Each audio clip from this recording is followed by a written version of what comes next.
15 साल की उम्र वैसे तो कोई दुल्हन बनने की उम्र नहीं होती, लेकिन नीलू के लिए इस उम्र में दुल्हन बनना उसकी मजबूरी थी।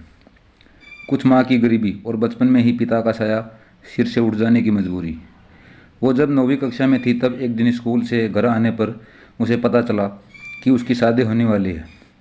लड़के के 3 भाई हैं, उसके पिता नहीं हैं, लेकिन अपने पीछे इतना छोड़ गए हैं कि तीनों भाई आराम से अपनी ज़िंदगी बिना किसी परेशानी के गुजर बसर कर सकें।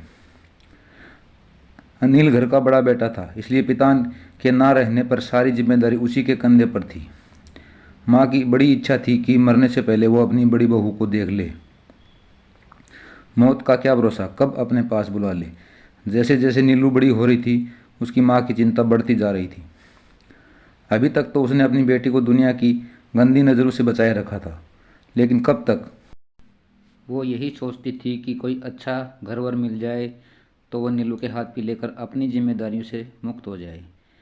लेकिन कौन शादी करेगा एक गरीब बिन बाप की बच्ची के साथ।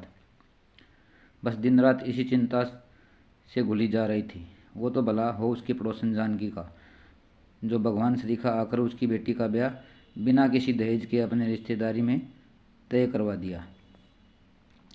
और सिर्फ ब्याह ही नहीं तय करवाया, बल्कि ब्याह के खर्च का सारा भार भी अपने ऊपर लेकर उसे एकदम निश्चिंत कर दिया। अब तो बस वो जल्दी से जल्दी उसके हाथ पे लेकर उसके जीवन को खुशियों से भर देना चाहती थी।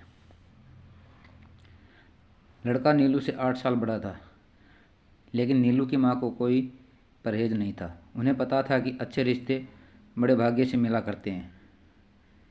विदाई के समय नीलू अपनी माँ से बहुत देर तक लिपट कर रोती रही। उसे बस एक ही बात का गम था, उसके जाने के बाद उसकी माँ को कौन देखेगा।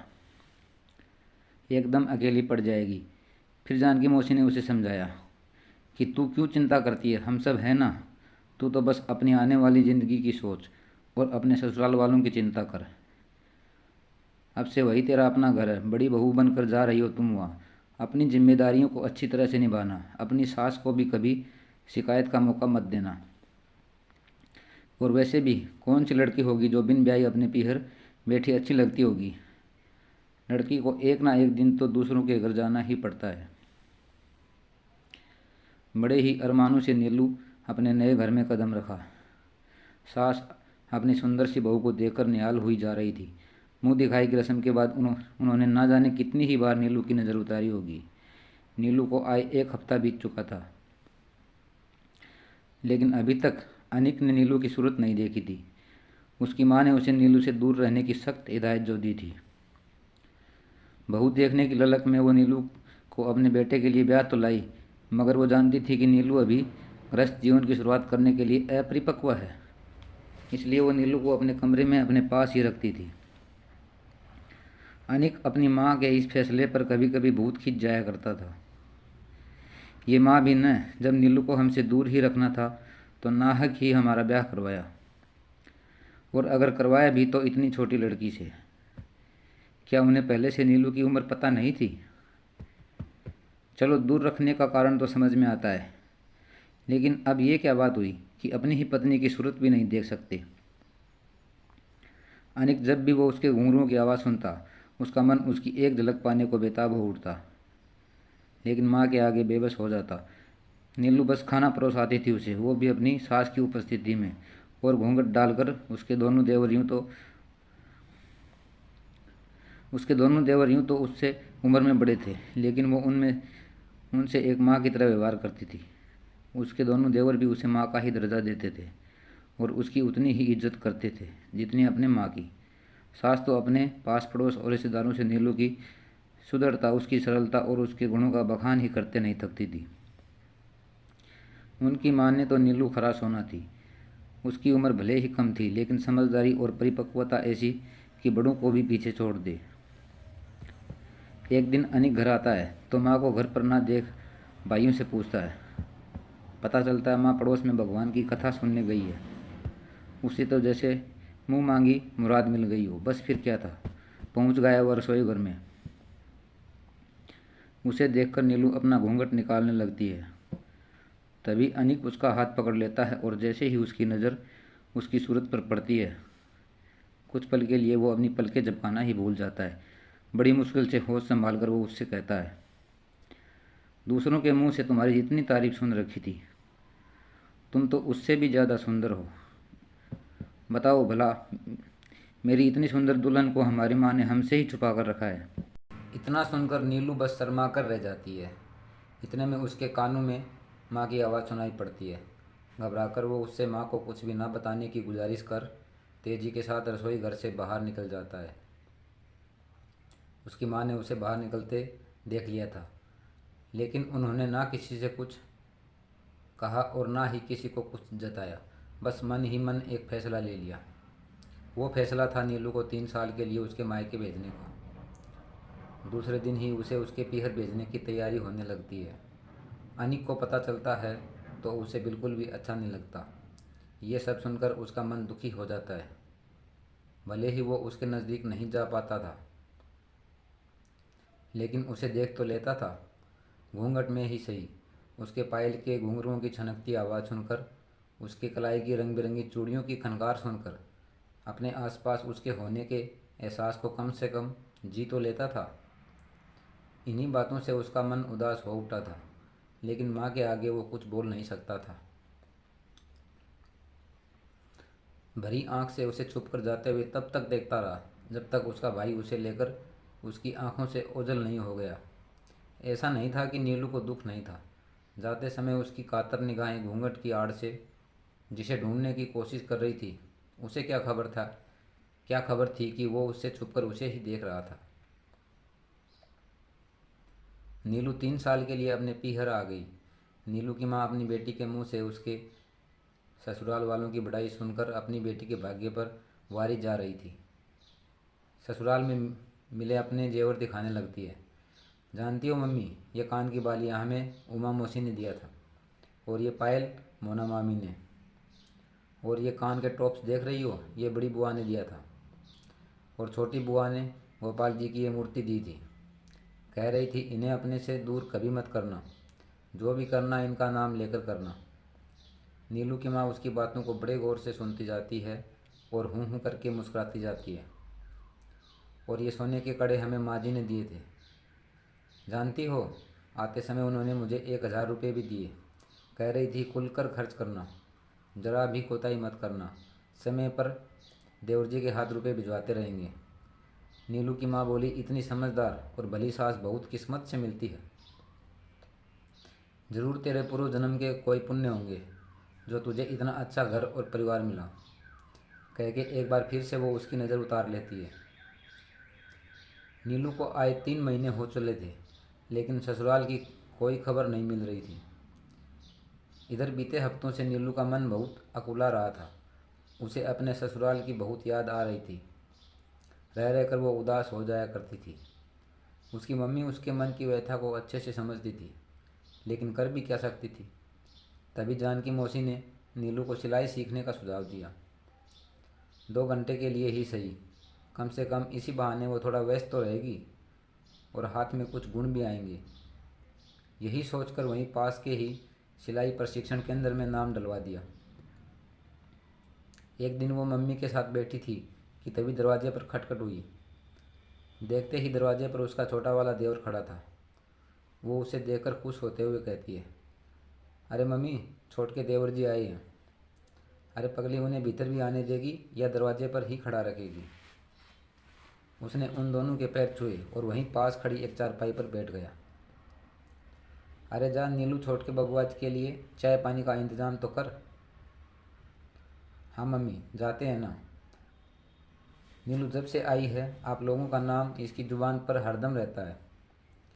दिन भर आप ही लोगों की बात करती रहती है। बड़े भाग्य थे उसके जो आप लोगों सा सरीखा परिवार उसको मिला। भगवान सुखी रखे बेटा तुम लोगों को। नीलू की माँ नम आंखों से बोली। अरे ऐसी कोई बात नहीं है माँ जी, भाभी ऐसी ही हैं ही कि उन्हें सब प्रेम करने पर मजबूर हो जाती। तभी नीलू चाय नाश्ता लेकर आती है और वो दोनों चुप हो जाते हैं। 2-3 घंटे रुकने के बाद वो चलने को तैयार होता है तो एक थैला और कुछ रुपए नीलू को पकड़ाते हुए कहता है, ये लो भाभी, माँ ने तुम्हारे लिए भेजा है।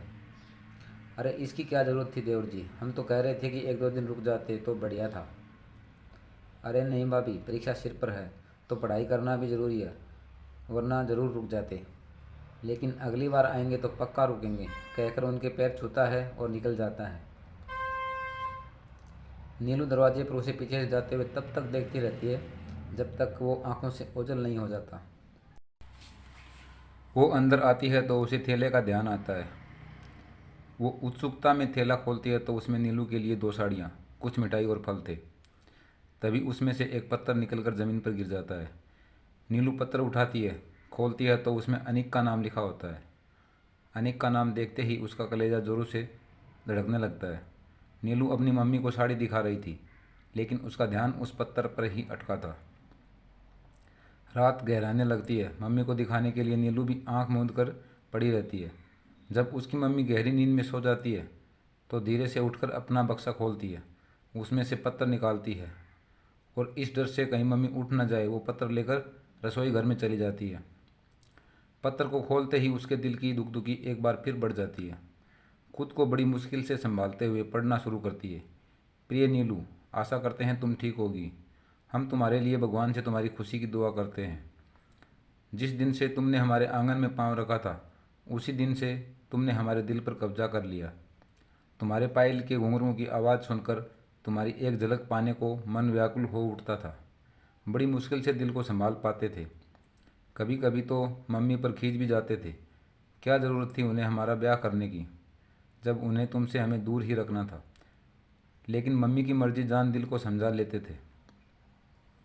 इसके अलावा हमारे पास कोई रास्ता भी तो नहीं था। यहाँ तक तो ठीक था। असली लड़ाई तो तब शुरू हुई जब हमने तुम्हारी सूरत देखी। बस उसी दिन से हमारा सुख चैन सब बर्बाद हो गया। अब सोचते हैं ना देखते तो अच्छा होता। हालत यह है कि कहीं भी जाते हैं, कुछ भी करते हैं तो तुम ही नज़र आती हो। तुम हमारे शरीर के रोम रोम में इस कदर समा गई हो कि हम खुद को भी भूल गए हैं। बड़ी मुश्किल से छुपाकर यह पत्थर तुम तक भेज रहे हैं। बस एक ही गुजारिश है कि इस पत्थर को अपने दिल से लगा कर रखना। अगर तुम इसे अपने दिल से लगा कर रखोगी तो हमें लगेगा कि तुमने हमें अपने दिल से लगा के रखा है। चलो अभी के लिए इतना ही। अपना ख्याल रखना और हमारे अगले पत्र का इंतज़ार करना। तुम्हारा अनिक। पत्र पढ़कर नीलू के मन का कोना कोना प्रेम रूपी वर्षा से सरोबार हो गया। उसने अनगिनत बार वो पत्र पढ़ा और अनगिनत बार उस पत्र में अनिक को महसूस किया। दिन और महीने बीतते गए, पत्र आते रहे।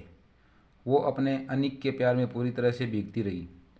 आखिर आखिरकार 3 साल बीत गए और वो दिन आ ही गया जिसके लिए दो दिल ना जाने कब से अधूरे थे। अपनी नई दुनिया को सजाने का सपना लिए वो ससुराल में कदम रखती है। इन 3 सालों में नीलू का रंग रूप और ज़्यादा निखर गया था।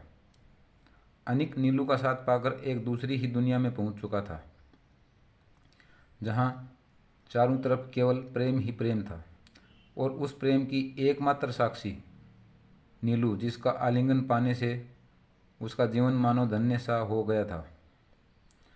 उन दोनों का प्यार देख अनिक की माँ खुशी से फूला नहीं समाती थी।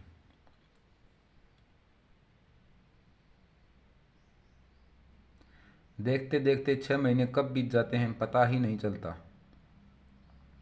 सास का दुलार, देवरों का सम्मान और पति के प्यार ने नीलू को उड़ने के लिए जैसे एक नया पंख दे दिया था।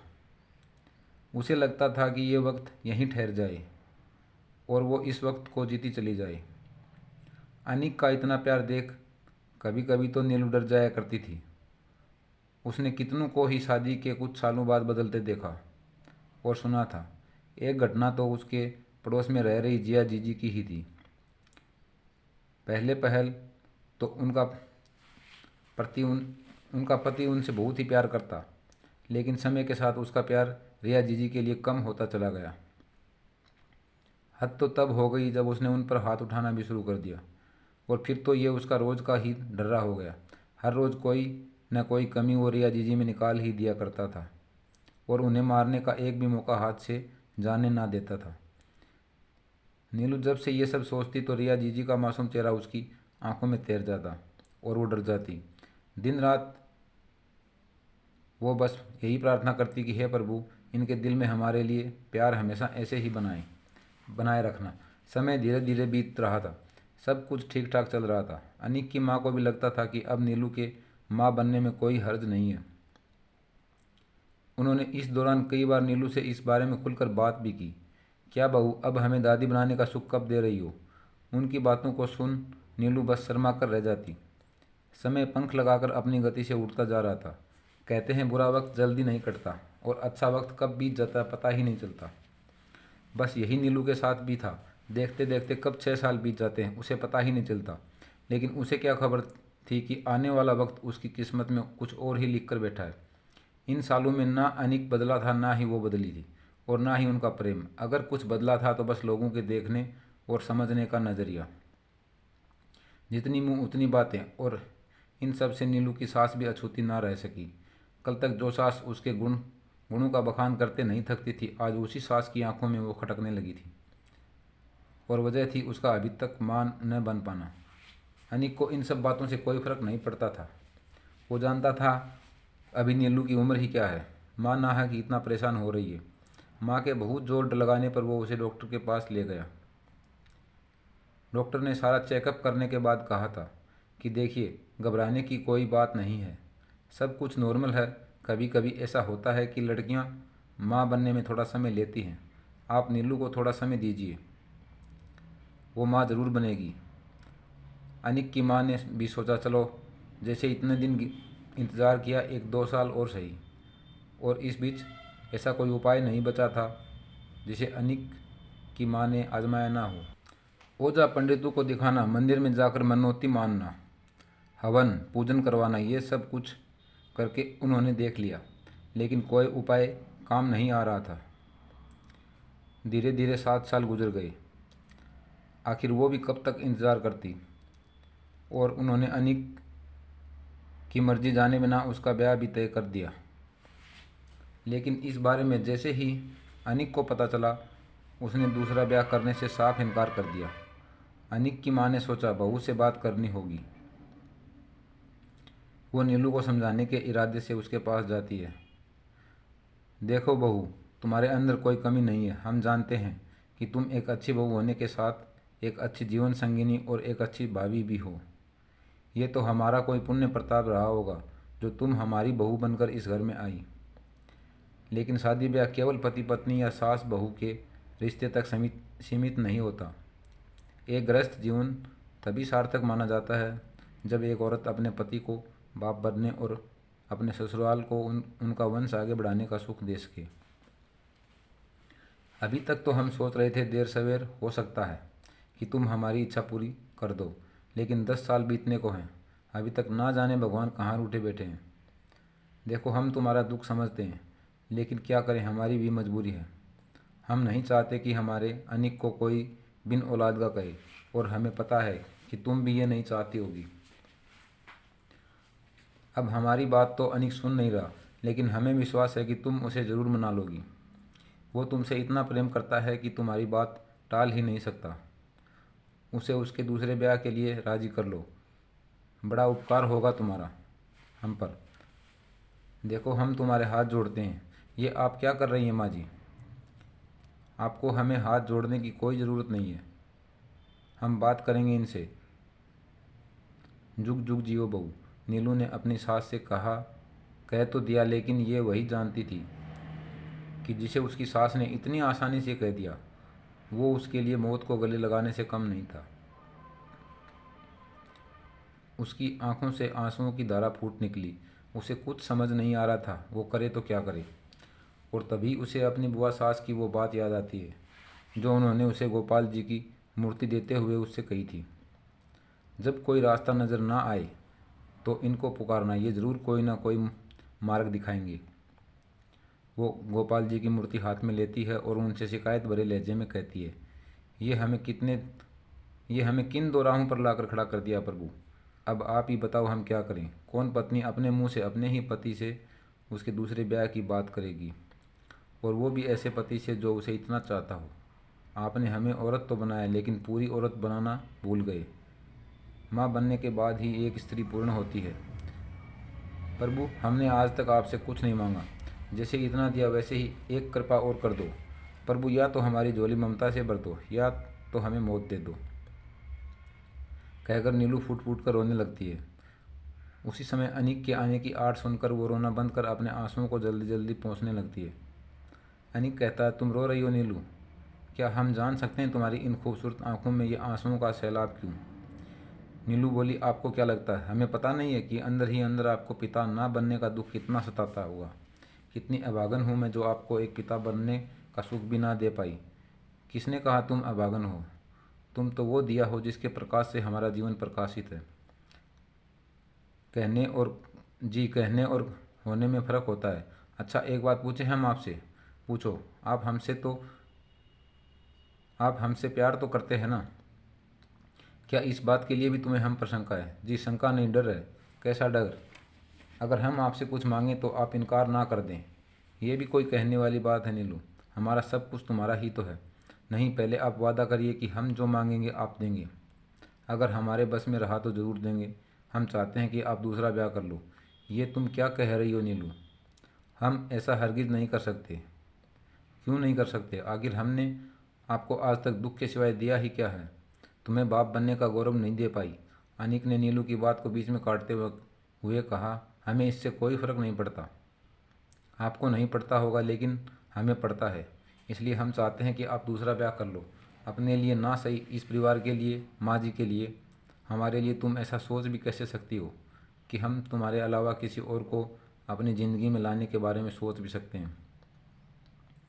क्या इसी दिन के लिए हम तुम्हें ब्याह कर लाए थे? तुम्हारे साथ फेरे लेते समय 7 वचन लिए थे। हमें कोई बच्चा नहीं है तो इसमें तुम्हारा क्या दोष? क्या एक औरत का अस्तित्व एक बच्चे तक ही सिमट कर रह जाता है? उसका खुद का कोई वजूद नहीं होता? बच्चे तो भगवान की देन होते हैं, उसके लिए कोई स्त्री कैसे जिम्मेदार हो सकती है? बच्चे आदमी औरत दोनों के भाग्य से होते हैं, और ये भी तो हो सकता है कि हमारे ही भाग्य में संतान का सुख ना हो। नीलू ने कहा, देखिए, अगर आप हमें प्रेम करते हैं तो इस ब्याह के लिए मान जाइए। कहते हुए नीलू अनिक के पैरों से लिपट कर रोने लगती है।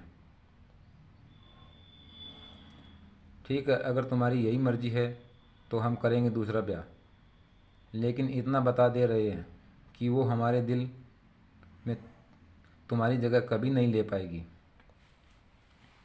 अनिक के दूसरे ब्याह के लिए मान जाने की खबर सुनकर उसकी माँ की खुशी का कोई ठिकाना ही नहीं रहा।